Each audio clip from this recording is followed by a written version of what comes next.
Shalom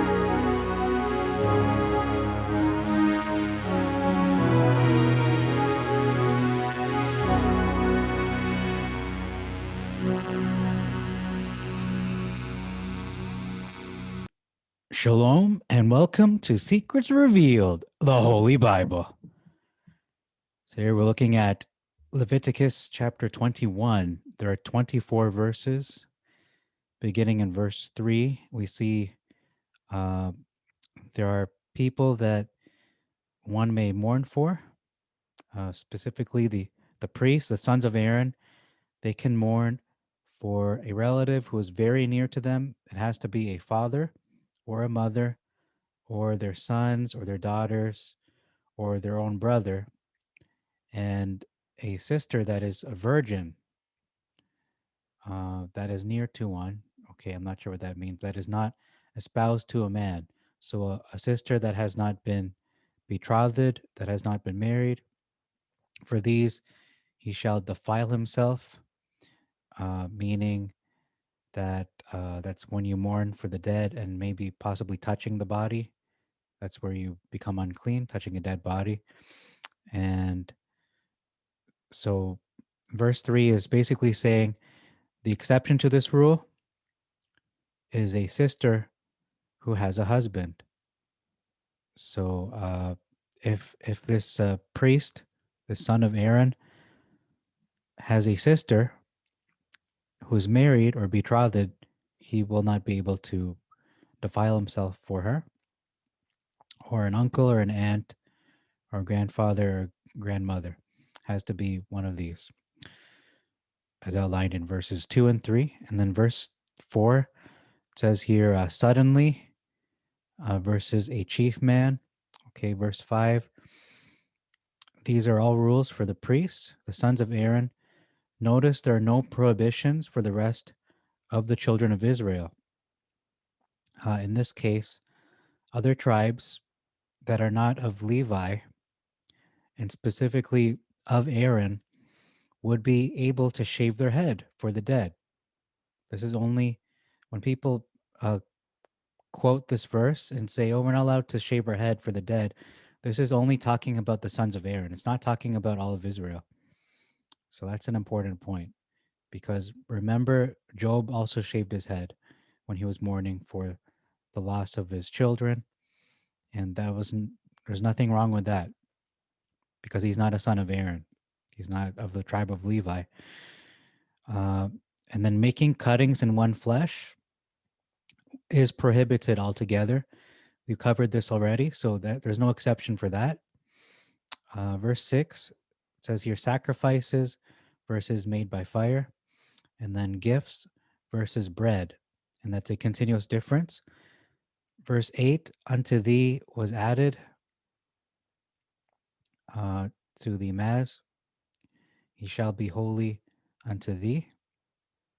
Okay, them versus you, I sanctify them, versus I sanctify you, the priests, versus everyone. So Yah is only sanctifying the priests, not everybody.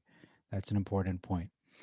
Verse 9, the name of has been omitted. So if the daughter of a priest should go whoring, she profanes the name or the reputation of her father.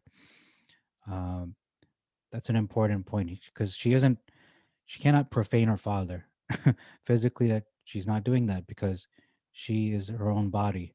So she's only profaning the reputation of her father, the good name of her father. That's an important point as well. Verses 10 to 15, we see a separate, even higher standard of conduct for the chief priest or the high priest, however you want to describe him. These are higher standards of conduct that are only meant for the chief priest and the high priest. Not, I think they're the same person, chief priest, high priest. These aren't just for any Levites or anyone in Israel. These are only for specifically the chief / high priest. Verses 10 to 15, and these are more strict rules for them to follow. For example, he shall take for a wife a virgin of his own tribe, but a widow he shall not take, or a harlot. Um, he shall not profane his seed among his people. Okay, let me just pause that.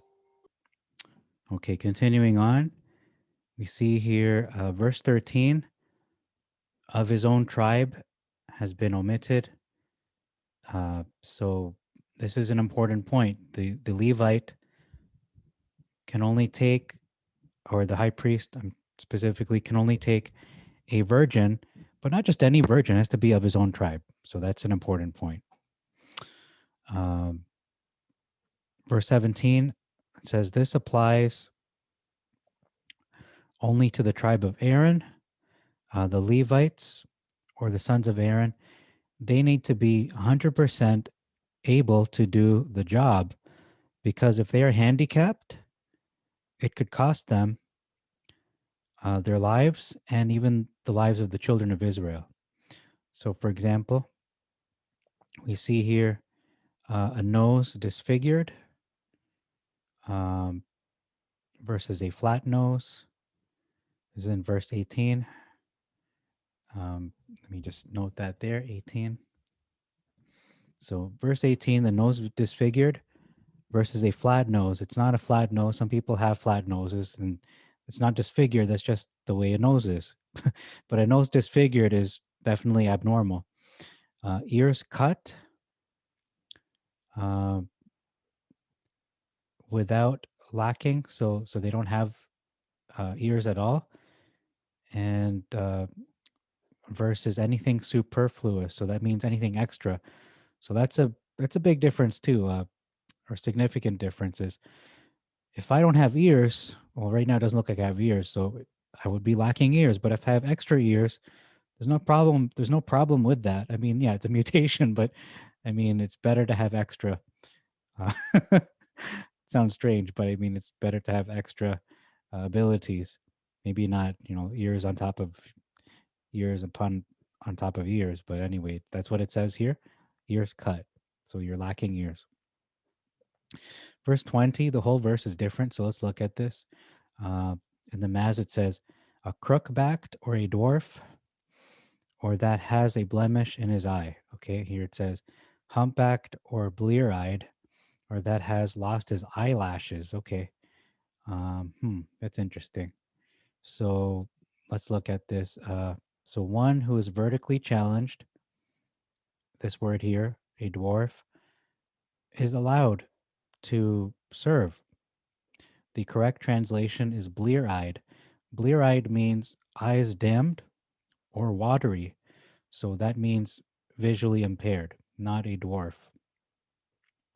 Um, it says, or be scurvy or scabbed or has his stones broken. And then it says, who has a malignant ulcer or tetter, or one that has lost a testicle. So, yeah, losing a testicle versus having your stones broken. Um, I mean, some people can function on one testicle, but having both is pretty bad. However, they're not making exceptions. You need to have both. Um, in verse 20 in the Septuagint. Verse 21, made by fire, was added. And then the conclusion is these blemishes are not simply skin deep or dermatologic like a birthmark or a mole. They are specific to the functional. So these individuals who want to be priests or are training to be priests must be able to function in their duty as priest without any physical defects that would potentially prevent them from doing their job in the proper way. So this isn't just a blemish. No, this is specific blemishes that were just mentioned in the previous verses. Those are the blemishes that were outlined. So that's what it's referring to in verse 21. Verse 22 is different. It says here, he shall eat the bread of his Elohim, of the most holy and of the holy. But here it says, the gifts of Elohim are most holy, and he shall eat of the holy things. So it's not just bread, it could be more than just that. It could be other things that are given. So it's more limited in the Maz. And then the last verse we're looking at today is verse 23. It says, "Only he shall not go in to the veil, nor come near to the altar." But the big difference here is go in. So go in versus approach. Okay. So that's all we have for today. Thank you very much for your time. I like to keep the videos shorter now and just to cover the most important differences. Anything minor we'll just mention in passing, but more important topics like we've covered here about blemishes and dwarves and um, higher standard for the Levites. I think that's what we're going to call this video is a higher standard for the Levites, for the sons of Aaron. Okay, not for the children of Israel. So children of Israel could shave their heads and other things like that, but the Levites and the sons of Aaron specifically were held to a much higher standard, as we can see in this chapter. So thank you very much for your time. May our Father bless you and make your way prosperous. Until next time, as the secrets revealed, the Holy Bible. Shalom.